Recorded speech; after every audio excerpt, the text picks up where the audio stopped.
Bonjour tout le monde. Bonjour. Bonjour. Mon nom, moi, c'est Lina. Je suis une jeune leader du projet Dialogue Plus et une Sherbrookeoise depuis 2 ans.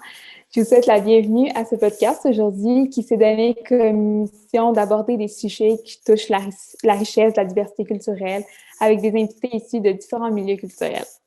Le but de ce podcast, c'est vraiment de démontrer à quel point, bien au-delà de nos différences, on se ressemble plus qu'on pense. Aujourd'hui, le sujet est un sujet très intéressant. Il concerne l'intimidation versus le racisme du point de vue de notre invité du jour. Chez Action interculturelle, on a un très beau projet qui s'appelle Unis contre l'intimidation et qui a été notre inspiration principale pour cet épisode. Il vise principalement à offrir des ateliers de formation pour déceler l'intimidation dans différents milieux, que ce soit la Maison des jeunes, le Carrefour Jeunesse Emploi, l'Office municipal d'habitation pour les aînés et d'autres. Et donc, d'outiller les gens pour contrer l'intimidation. C'est un projet qui s'inscrit dans une perspective d'éducation et de sensibilisation à la citoyenneté, à la diversité, et dans le but, justement, de contrer l'intimidation, et plus particulièrement celle qui survient pour des motifs ethnoculturels. Pour y parvenir, il faut d'abord démystifier ce phénomène d'intimidation pour qu'on puisse l'identifier plus facilement. Donc, dans le cadre du projet Dialogue Plus, aujourd'hui, il est important d'aborder dans cette émission On se ressemble plus qu'on pense, la ligne entre l'intimidation et le racisme qui peut être très mince. Et on a la chance d'aborder ce sujet donc avec notre invité, qui est un immigrant incroyablement actif dans sa communauté et qui participe également au projet Dialogue Plus. Je vous invite à vous installer confortablement. On va débuter la conversation. Donc, je vous présente aujourd'hui Anas Shraibi. Merci d'être là, Anas. Je t'invite à te présenter, s'il te plaît. Merci Lina de m'accueillir aujourd'hui dans ce podcast. Merci à vous qui nous écoutez actuellement. Déjà, bonjour à tous. Effectivement, je suis aussi impliqué là, avec Action interculturelle puis le projet Dialogue Plus. Je suis un Sherbrookeois depuis que j'ai 9 ans, c'est-à-dire depuis déjà plus de 15 ans, là, pas mal plus même. Donc, je suis actuellement résident en médecine, je me spécialise en psychiatrie. Et donc, aujourd'hui, ça me fait plaisir d'être avec vous pour parler de ce sujet qui me tient beaucoup à cœur. Franchement, je tiens à dire déjà d'emblée que je ne suis pas un expert là, de quelconque façon, mais bon, je crois que voilà, on a quand même eu un certain vécu sur ces thèmes-là. Et donc, c'est ce que je me donne comme mission de vous partager avec toi, Lina, et avec ceux qui nous écoutent. Merci beaucoup, Anna. C'est vraiment un plaisir de t'avoir avec nous aujourd'hui. Donc, ton parcours a l'air très intéressant. Puis, je pense que, sans être un expert, ton opinion va quand même être très intéressante. Puis, elle a vraiment sa place aujourd'hui dans notre podcast. Et on a très hâte de l'entendre. Donc, on peut se lancer tout de suite dans le vif du sujet, qui est, on rappelle, l'intimidation versus le racisme. Je peux commencer avec cette question-là pour toi. D'après toi, c'est quoi l'intimidation? C'est quoi le racisme? Est-ce qu'il y a un lien entre les deux? Oui, franchement, je suis vraiment content que tu me poses cette question, Lina, parce que souvent, on peut parler de concepts et ne pas être d'accord, alors que finalement, on n'a même pas défini les termes. Donc, je pense que c'est très important, cet exercice-là. Après, je serais, comme je vous dis, je ne suis pas un expert ni de l'intimidation ni du racisme. Pour moi, ou en tout cas aujourd'hui, quand je vous en parle, ce serait de dire, pour moi, l'intimidation, c'est un comportement qui soit conscient ou inconscient, c'est-à-dire volontaire ou de manière volontaire ou non, qui va venir blesser la personne visée. Et donc, c'est extrêmement large finalement. Et puis, le racisme, c'est, pour moi, c'est un comportement également qui va être basé sur l'origine ethnique pour défavoriser, discriminer l'individu en question. Donc, je reste avec quand même des définitions assez larges.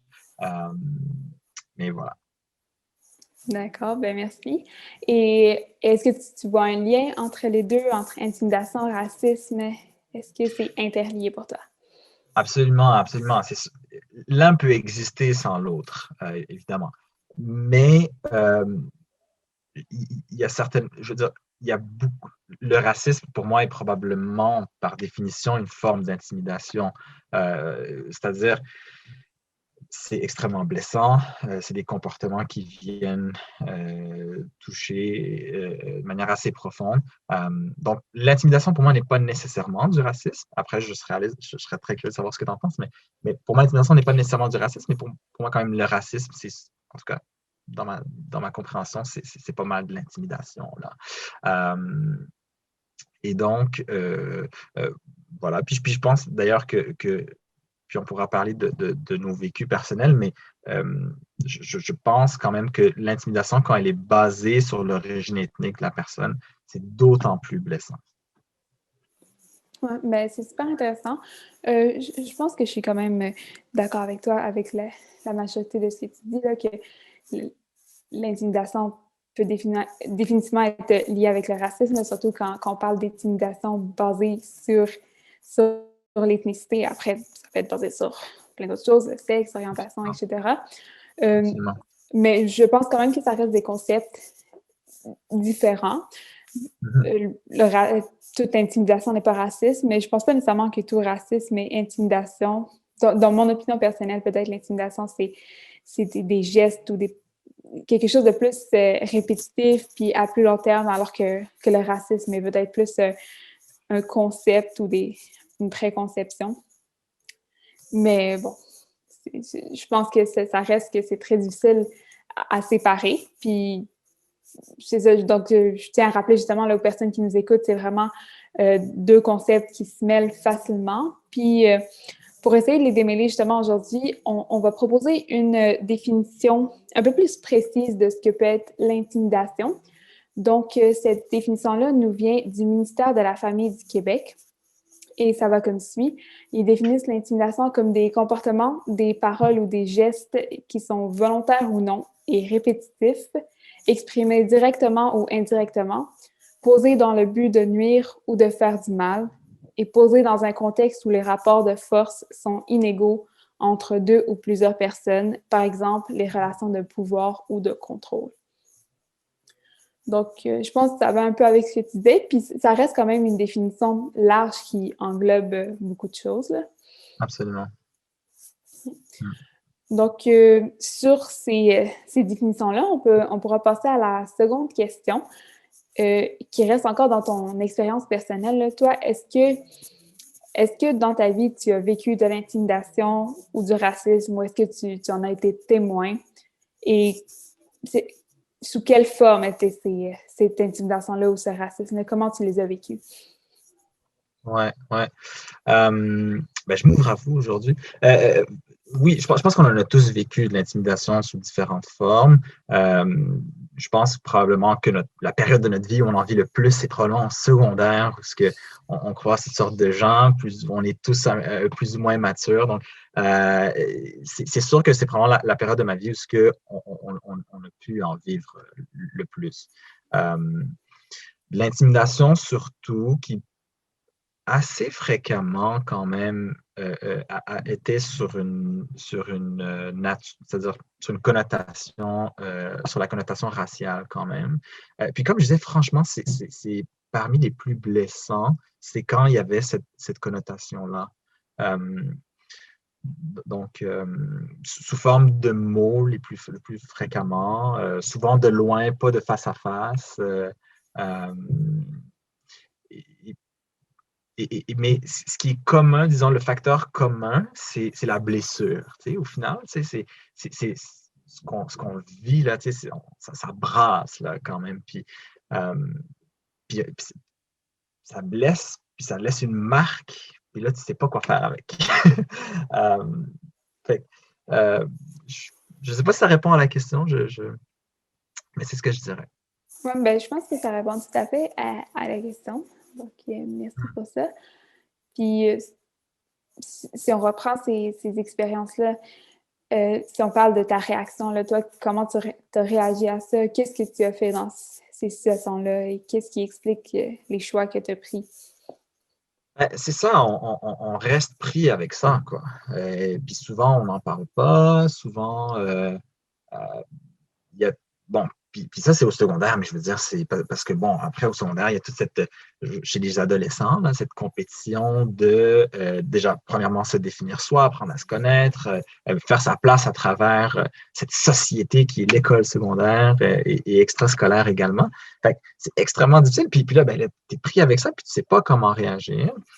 Souvent, on n'en parle pas. Moi, personnellement, je ne pense pas avoir déjà dénoncé ces choses-là parce que c'est encore là, c'est mal vu. Ah, si tu dénonces parce que tu ne peux pas gérer ça, puis dans le fond, c'est pas de l'intimidation. Il y a une certaine normalisation, c'est une banalisation, puis de moins en moins, je pense, là, j'espère.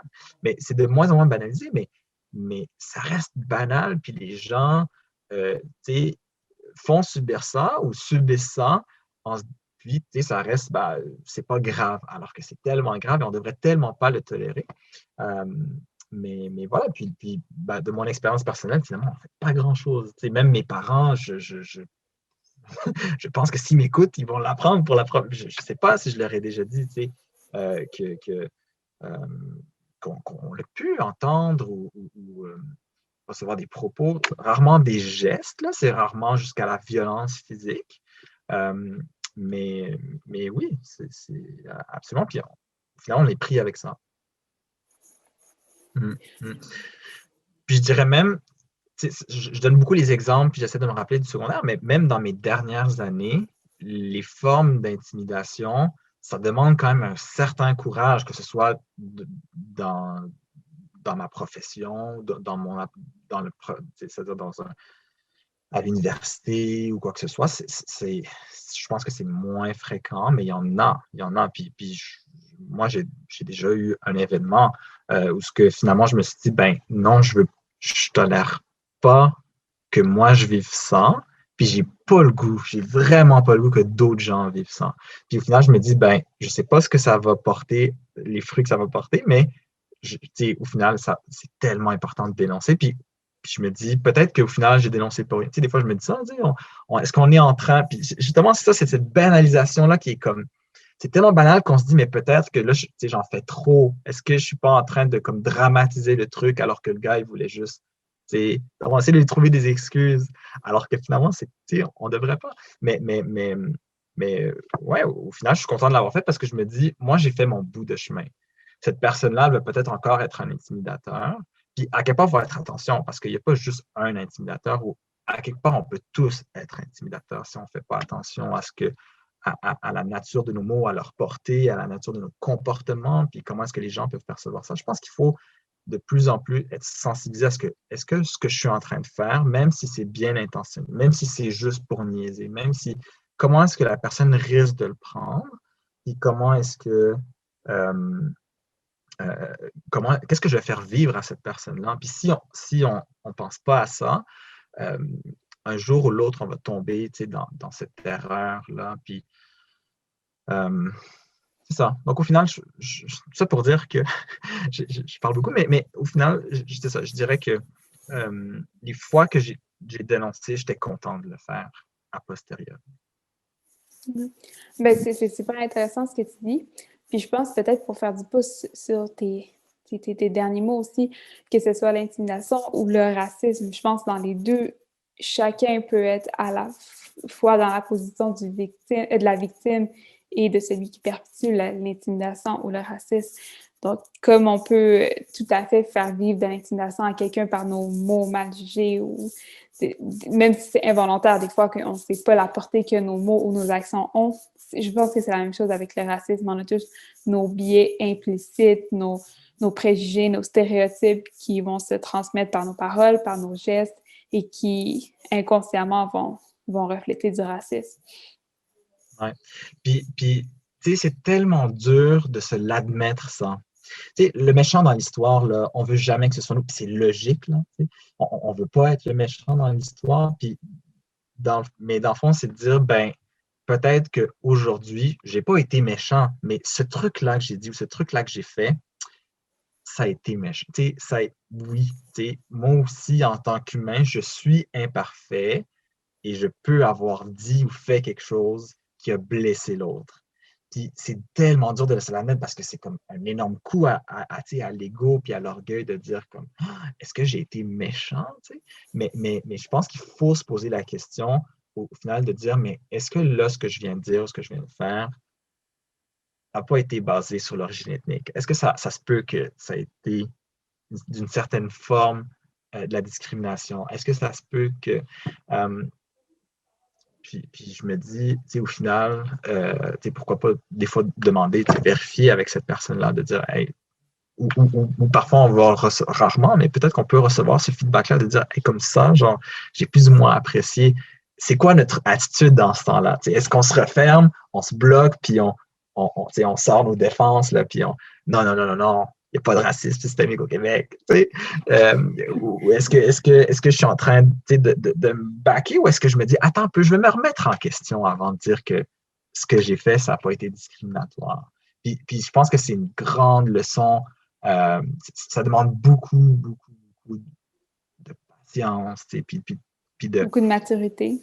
beaucoup de maturité, c'est sûr, beaucoup de maturité. Puis je pense que là, c'est facile à dire, là, tu sais, mais quand là, même pour moi, aujourd'hui, je veux dire, tu sais, je dis ça, puis bon, mais si ça m'arrive, est-ce que je vais réussir à faire ça? Je ne sais pas, mais j'espère que oui. J'espère que oui, puis je me dis, ben, ça doit commencer par le réaliser, puis tu sais, comme juste admettre dans sa tête que ça se peut que des fois, je fasse des trucs qui ne sont pas corrects. Ça se peut. Parce que les autres le font, puis moi, je ne suis pas différent des autres. Donc,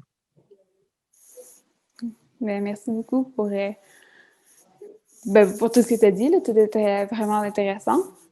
Puis ça nous mène un peu à notre prochaine question. Là, on l'a un peu abordé, mais on pourra en discuter plus longuement. C'est, selon ton expérience, puis selon ton opinion, là, ça serait quoi les pistes de solutions? Puis c'est quoi le message que tu proposes dans la situation d'intimidation ou de racisme mm-hmm. pour, pour aller à l'encontre de ça? Faire des podcasts, écouter des podcasts sur l'intimidation et le racisme. Non, mais sérieusement, c'est vrai, je dis ça un peu en blague, mais c'est vrai, je pense que c'est tellement important de s'éduquer. Il n'est jamais trop tard. Je pense que plus on avance dans l'âge et plus c'est difficile de changer cette défense-là et tout ça. Mais je pense que c'est jamais trop tard. Puis il faut faire cet effort-là de s'ouvrir à l'autre, essayer de découvrir à travers nos différences. C'est ça, c'est qu'à travers toutes nos différences, on se ressemble tellement plus qu'on pense mais aussi les affaires les affaires qui font nos différences, en quoi elles peuvent être belles, tu sais. Puis je pense que ça, c'est pour la portion, tu sais, comme ouverture sur l'autre. Je pense qu'on a tellement, tellement, tellement à gagner à s'intéresser à l'autre, puis à voir en quoi est-ce que cette personne-là, via ses différences, peut faire en sorte que moi, je vais être, tu sais, même moi, je vais être gagnant à m'ouvrir, puis à comme, qu'est-ce que cette personne-là, dans sa culture, fait différemment de moi et que ça va m'aider à être moi meilleur. Fait que ça, c'est une chose. Puis s'éduquer, c'est jamais trop tard. Puis je pense qu'il faut aussi commencer jeune. Je vois de plus en plus de livres pour enfants où les personnages principaux ne sont pas nécessairement blancs, ne sont pas nécessairement ils ne sont pas nécessairement en très bonne santé, ils peuvent avoir du surpoids, tous les éléments sur lesquels on peut être discriminé, ben, tranquillement, ben, on les voit dans les livres. Puis moi, je me dis, le jour où je vais avoir des enfants, c'est sûr que les livres auront, le personnage principal, le héros dans l'histoire, il ne sera pas toujours d'un certain format. Euh, pour dire, ben, s'ouvrir à l'autre, ça va être hyper, hyper important. Puis je pense que ce que tu nommes là, la représentation dans les livres, dans les médias, dans les films, les séries télé, c'est autant important pour la personne qui s'ouvre à l'autre, là, qui voit qu'il n'y a pas juste une normalité. Et c'est autant important pour peut-être la personne sous-représentée qui se voit dans ces personnages-là, puis que ça l'aide à se développer. Là, c'est bon dans tous les points. Absolument, absolument. Puis, je veux dire, il y a plusieurs personnes qui parlent de ça, de l'importance dans les médias, puis moi, je regarde, on parle de mon vécu. Moi, mes personnages qui me font auxquels je m'attache le plus, souvent, ils ne sont pas nécessairement occidentaux de souche, là, en guillemets. J'aime pas ce terme, mais je ne trouve pas mieux, non. Puis souvent, quand je m'attache à que ce soit un personnage de film, un humoriste, un acteur politique, quel qu'il soit, souvent, je me dis, hey, genre, c'est très inconscient, tu sais, c'est pas genre, tu le regardes, peut-être, t'es comme, ah oui, je l'aime parce que, tu sais, il est brun, ou, tu sais, ou il est noir, ou bien il est de telle ou telle forme. C'est très inconscient, mais je pense que ça devient un symbole pour lequel ça nous fait vibrer, puis ça nous fait euh, évoluer, puis on trouve à travers ça notre place, puis notre identité au Québec, je pense. Puis bon, c'est un gros sujet qui mériterait un podcast à lui-même, mais c'est un très bon point que tu apportes, je suis vraiment d'accord. Puis là, tu as parlé beaucoup de ce qu'on peut faire en tant que personne pour éviter d'être discriminant ou d'être intimidateur, de s'ouvrir à l'autre. Qu'est-ce que tu dirais par rapport aux personnes qui vivent, qu'est-ce que tu dirais dans le fond aux personnes qui en ce moment vivent de l'intimidation ou du racisme? Pour eux, c'est quoi les pistes de solution? Quand on vit de l'intimidation, C'est ça. Ben, premièrement, c'est ça. Puis il faut pas croire que c'est normal. C'est pas normal. Si on veut pas que ça arrive aux autres, si tu voudrais pas que ça arrive à ton petit frère, à ta petite sœur, tu veux pas que ça. Des fois, on a plus de facilité à être empathique pour l'autre que pour soi-même. C'est assez fou dit de même, mais c'est tellement vrai. C'est ça. Si tu ne tolérerais pas que ça arrive à ta mère, à ta copine, à ton copain, tolère-le pas, tolère-le pas. Puis des fois, c'est pas nécessairement d'appeler la police, là, mais je pense qu'il faut faire quelque chose. Surtout ne pas rien faire. Même si c'est juste comme le ventiler, puis en parler, puis dire que je suis tellement pas content d'avoir vécu ça, puis je mérite pas ça, parce que je suis un humain comme un autre, puis je mérite pas plus ça que quelqu'un d'autre. Juste ça, c'est déjà mieux que rien. Puis, dépendamment de comment on se sent, puis dans quel stade on est. Puis ta question, elle me fait penser aux personnes qui ont vécu des agressions sexuelles ou de harcèlement sexuel. C'est pas la même chose, mais quand on vit une forme d'injustice, ça peut être dur. Ça peut être dur de dénoncer.